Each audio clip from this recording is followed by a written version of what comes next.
When I first started the traffic unit, I was informed by the sergeant that we need to get at least 12 to 15 citations a day in order not to get in trouble by a lieutenant. This former Bexar County constable says he and other officers here at Precinct 3 were ordered to write a certain number of traffic citations.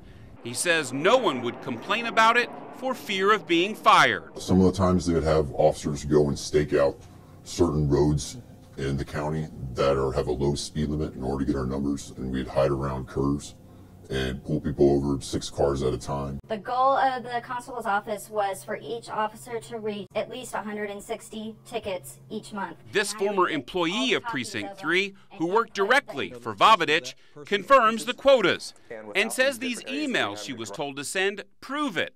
They list the officer's name and their total number of tickets written at that point in the month. And my job was to send out weekly emails saying, with the name of each officer, saying you have reached 76 of the 160 at this point, and you need whatever the difference was, you needed that much more to meet the 160 quota for the end of the month. So what does the constable have to say about all of this? We don't know, because he did not return calls and an email asking for his side of the story.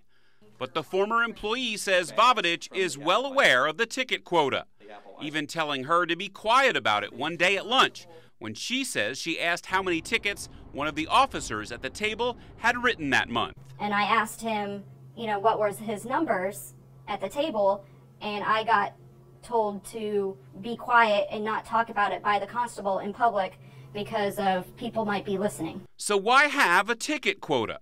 To make money in order to keep their jobs, according to this former officer. And we were told in meetings, not only by the lieutenant, but also by the constable, that's requested by the county auditor and the commissioners in order to get 160 a month to retain our positions, or they would put us on civil as punishment.